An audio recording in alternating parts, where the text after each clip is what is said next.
Nando, Moroni, Nyakai, and Kisumu East. The attendance of His Excellency Danny Ford. Prepare the answer and send to him for his action for the next 5 years. And as he County Assembly. Yes, Mr. Governor, it's your time address. This is a tradition that happens in all.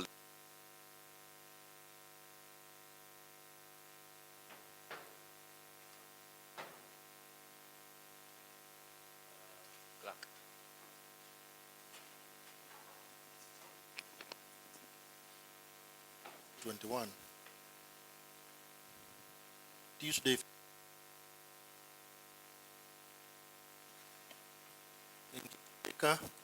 October 2022, I did communicate that I received. Partially digitalized sub-counties, the 12-day training of 312 community resolutions to host an in-person event in 22.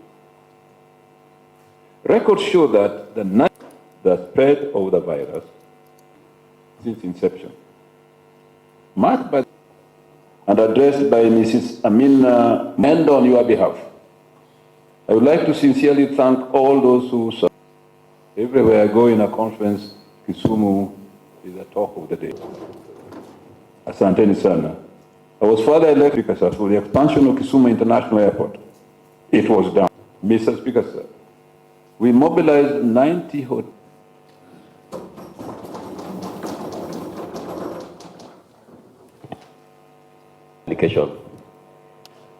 I want to recognize the President Committee Member for Health, Dr. Gregory Ganda. I have also noticed Honorable Badul Manganga. You can see that we have the Deputy Governor of Kisumu County, Dr. Matthew Sowini. The Leader of Majority.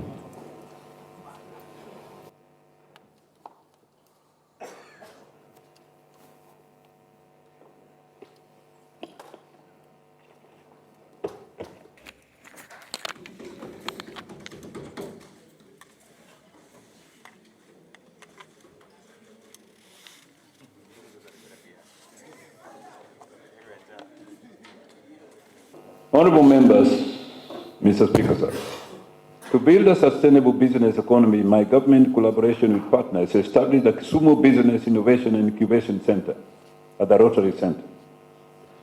The center houses an entrepreneurs incubation and accelerator lab, SME resource and technology center, co-working and innovation platform.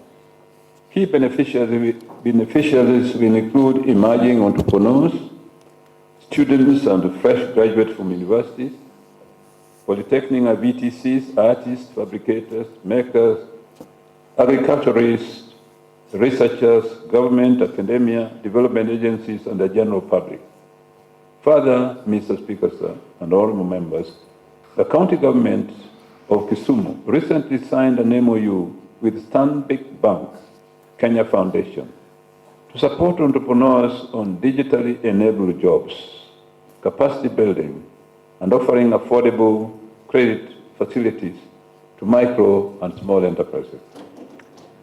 This access to finance program under the arrangement is targeting the micro enterprises, specifically women-led and youth-led enterprises that were affected by COVID-19, enabling them to access credit facility at zero interest rate with no collateral required. This is to boost business through capital enhancement. Already, 5 million shillings has been disbursed, benefiting 150 businesses. Additional of 2.5 million has been released that will benefit active groups. We are also about to launch with the aim of bridging the skills gap of micro and small entrepreneurs, transition the informal enterprises to formal, provide linkages for MSCs products to markets, as well as enhance opportunities for MSCs to access affordable credit. Target number of the program is 265 persons. The government is in the process of allocating traders on the street spaces within the already constructed markets to provide a decent and dignified business environment. This process will ensure that our traders are not harassed by the harsh weather conditions and their items are secure while enhancing chances of business survival and growth. Through private and public engagement, Mr. Speaker, sir, the county government of Kisumu has provided a public space with a plan and standard structure designed to the traders at Lower Ojino Okeo. The development is ongoing and will benefit about 140 traders who are initially conducting their business on top of drainages and along the streets. In other words, we have found a solution to their problem where they were trading. These traders will then be issued with allocation documents that can be used as collateral to acquire credit facilities within any commercial facility. Mr. Speaker, sir, we have also accomplished the following. One, Maraming or Moroni Market, Moroni Koru, Kaili Market in Miwani, and Rata Market in North Seme. Completion of market sheds in Riat Market, Nahero, and Holo Market in West Kisumu. Construction of toilet in Riat Market in Nahero. Maintenance and rehabilitation, repairs, painting and drainage work of Kumbewa Modern Retail Market in Central Semi Ward. The department also implemented the following projects to support the value addition, wealth and employment creation, and promotion of growth of cooperative societies. One, completion of Oyani, Choda, rice value addition. Two, support the process of establishing Kisumu Dairy Development Center in Chemelit Ward. Let me move now, Mr. Speaker, sir, to revenue and fiscal management in the county.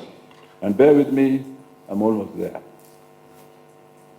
Mr. Speaker, sir, we thank the County Assembly for the expeditious manner in which members passed the Kisumu County Revenue Administration Amendment Bill 2022. We are about to conclude the recruitment of members of the Kisumu County Revenue Board as established under the Act.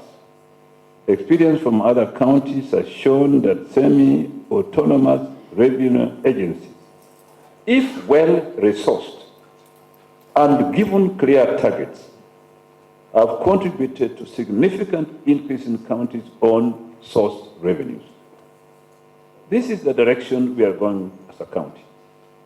In addition to clear targets, the board is expected to optimize collections in revenue streams that have remained unexploited over the years, despite being listed in the Finance Act annually. Increased own source revenue will, by extension, deal with the challenge of high wage bill, since the wage bill is computed as a percentage of the total budget. In terms of project implementation and ensuring value for money, the county government has acquired a new project monitoring and evaluation (M&E) system with the support of the World Bank through the Kenya Devolution Support Program.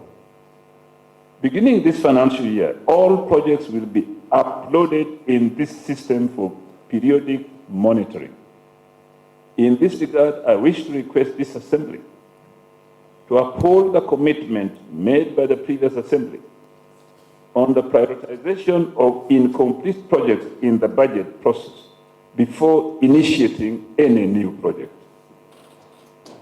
As members will agree, it is better to have several complete projects in use than many incomplete projects that cannot be used by the communities we serve. Indeed, incomplete projects represent the worst forms of pending bills, because they are pending bills for which there is no commensurate value in service delivery. Honorable members, it is my hope that together we will resolve the tensions in project identification and selection during the budget process between the so-called ward-based projects and other sectoral projects.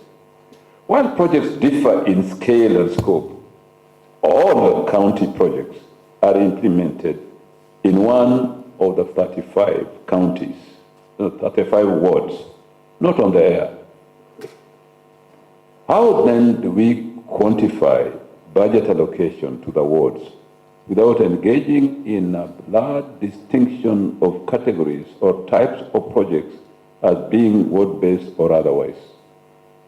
With proper public participation and elaborate consultations between the executive and the sectoral committees of the Assembly, I am certain we can identify the right projects in each ward without any forms of disjointed budgeting as it appears currently. As regards the county pending bills, again, let me thank this Assembly for approving the budget estimates of the current financial year, in which we provided 1.6 billion shillings for payment of pending bills.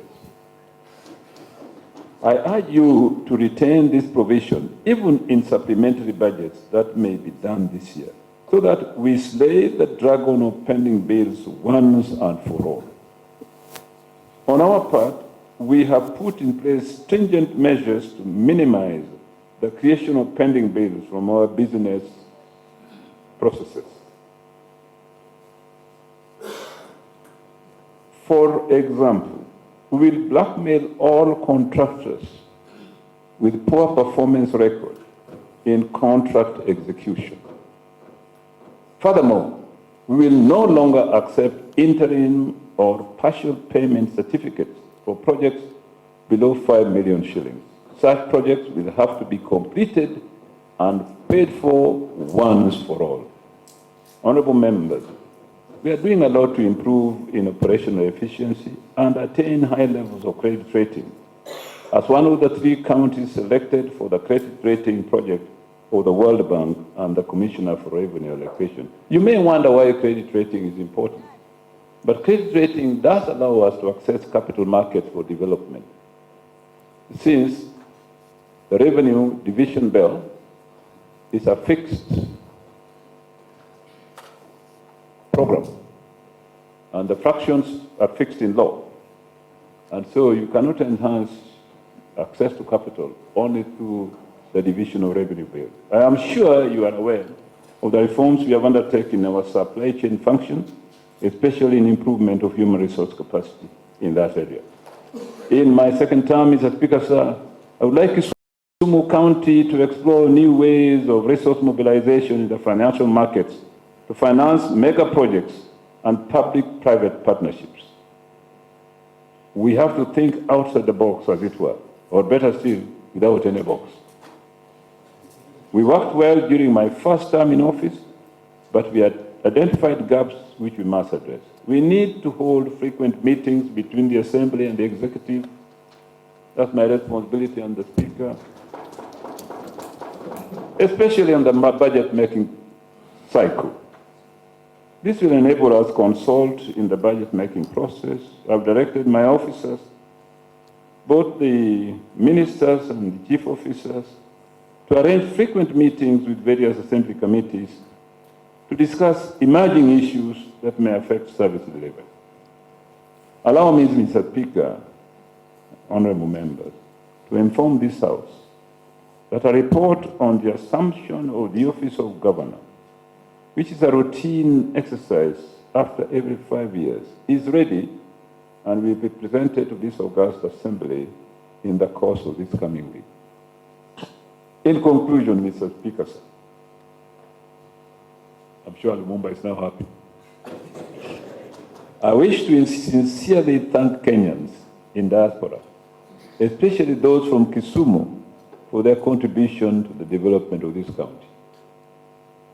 From Monday this week, for example, these daughters and sons of Kisumu who live in Great Britain have been running a free medical camp at Jalango Hospital. This was a special way of giving back to society from which they came. Allow me, Mr. Speaker, sir, also to thank colleague governors from the Lake Region Economic Bloc, LREB. We have had a superb collaboration that has unlocked many development initiatives. I also wish to express sincere gratitude to the Indian government through the Indian High Commission in Nairobi. The High Commissioner is in Kisumu since morning today to donate a water hyacinth machine worth 40 million shillings, which we launched at the port this morning. I can also not forget to thank the Kenya Shipyard Company Limited and the Kenya Ports Authority for their commitment as development partners in opening activities to that port, which has increased maritime transport in the lake and is already providing jobs for our people. The Kenya Shipyard Company is currently building a giant ship, MV Uhuru 2, which will help stir the blue economy in the lake region, as an addition to MV Uhuru 1, which is already operational in the lake. Increasing commerce and maritime transport also means increasing trade and commerce in Kisumu County and giving employment to some of our people. Mr. Speaker, sir, I have spoken at length to put before this August House the plans we have for the future and summarize some of our achievements. Let us work together to make these aspirations to be realities for our people. We are here to serve the people. The future is more important than the past. I remember when I went to Alliance High School many years ago, the school motto was strong to serve. I still believe in that motto. When I went to Makerere, the university motto was pro futuro edificanos, which means we build for the future. I still believe in that motto. I hope you can join me in believing the two mottos, to build the great county of Kisumu. As for me and my household, we are focused on one thing in this second term, a legacy of development and prosperity for this county. Together, we can achieve this. Tijtire, I thank you.